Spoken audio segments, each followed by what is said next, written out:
संत प्रेमानंद जी की जीवन बदल देने वाली कथा। संत श्रीहित प्रेमानंद गोविंद शरण जी महाराज के प्रवचन भक्ति, ज्ञान और जीवन की सच्चाई से भरे होते हैं। उनके प्रवचनों में सुनी गई एक बेहद लोकप्रिय और मार्मिक कहानी नीचे प्रस्तुत है, जो हमें यह सिखाती है कि भगवान केवल सच्चे भाव और प्रेम के भूखे हैं। ठाकुर जी और कर्माबाई की खिचड़ी। यह कहानी जगन्नाथपुरी की एक परम भक्त कर्माबाई की है। कर्माबाई का भगवान कृष्ण यानी कि ठाकुर जी के प्रति बाल भाव था। वह भगवान को अपने बेटे की तरह मानती थी। उनका कोई परिवार नहीं था, बस उनके ठाकुर जी की ही उनकी सब कुछ थे। बिना नियम का निश्चल प्रेम। कर्माबाई रोज सुबह उठकर सबसे पहले अपने ठाकुर जी के लिए भोजन तैयार करती थी।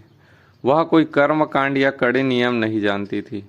उनके मन में बस एक ही तड़प रहती थी कि उनके बाल गोपाल को भूख लगी होगी। इसलिए वह सुबह बिना नहाए जैसे ही सोकर उठती, सीधे रसोई में जाकर ठाकुर जी के लिए बाजरे की खिचड़ी बनाना शुरू कर देती थी। खिचड़ी बनते ही वह उसे थाली में सजाकर अपने ठाकुर जी के आगे रख देती और लाड़ लड़ाते हुए कहती, मेरे लाल, जल्दी से खा ले, अभी गर्म है, देर मत कर, नहीं तो ठंडी हो जाएगी। कर्माबाई का प्रेम इतना सच्चा और गहरा था कि साक्षात भगवान जगन्नाथ रोज एक छोटे बालक के रूप में प्रकट होते और बड़े चाव से उसके हाथ की बनी खिचड़ी खाते थे। मर्यादा और संत का आगमन। एक दिन कर्माबाई की कुटिया पर एक साधु पहुँचे। वह बहुत कर्मकांडी साधु महाराज थे। उन्होंने देखा कि कर्माबाई बिना स्नान किए अशुद्ध अवस्था में भगवान को भोग लगा रही है। साधु यह देखकर क्रोधित हो गए। उन्होंने कर्माबाई को डांटते हुए कहा, माई, तुम यह क्या अनर्थ कर रही हो? भगवान को भोग लगाने की एक विधि होती है। पहले सुबह उठकर स्नान करो, स्वच्छ वस्त्र पहनो, फिर शुद्ध मंत्रों के साथ ठाकुर जी को 56 भोग लगाओ। इस तरह अशुद्ध रहकर भगवान को खिचड़ी खिलाना पाप है। कर्माबाई सीधी सादी थी। उन्होंने साधु की बात को भगवान की आज्ञा मान लिया। अगले दिन उन्होंने नियमों का पालन करना शुरू किया। वह सुबह जल्दी उठी, कुएं पर जाकर स्नान किया, साफ कपड़े पहने और फिर पूरी शुद्धि के साथ खिचड़ी बनाने बैठी।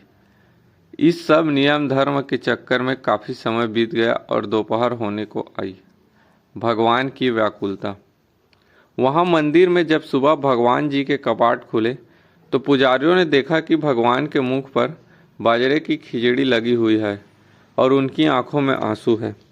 भगवान बहुत उदास लग रहे थे। असल में कर्माबाई के घर पर नियमों के कारण खिचड़ी बनने में बहुत देर हो गई थी। भगवान भूख से व्याकुल थे। जैसे ही कर्माबाई ने खिचड़ी तैयार की, भगवान मंदिर से भागकर कर्माबाई की कुटिया पहुँचे। उन्होंने जल्दी जल्दी में गरम गरम खिचड़ी ही खाना शुरू कर दिया, जिससे उसका मुंह भी जल गया। भगवान ने कर्माबाई से कहा, माँ, मुझे वो साधु के नियम नहीं चाहिए। मुझे तुम्हारी वो बिना नहाए वाली प्रेम की खिचड़ी ही पसंद है, जो तुम मुझे सुबह सुबह प्यार से खिलाती थी।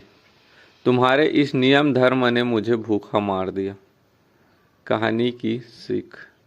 प्रेमानंद जी महाराज इस कहानी के माध्यम से समझाते हैं कि भगवान को पाने के लिए बाहरी दिखावा, कड़े नियम या 56 भोग नहीं चाहिए। भगवान केवल हमारे मन का शुद्ध भाव और प्रेम देखते हैं।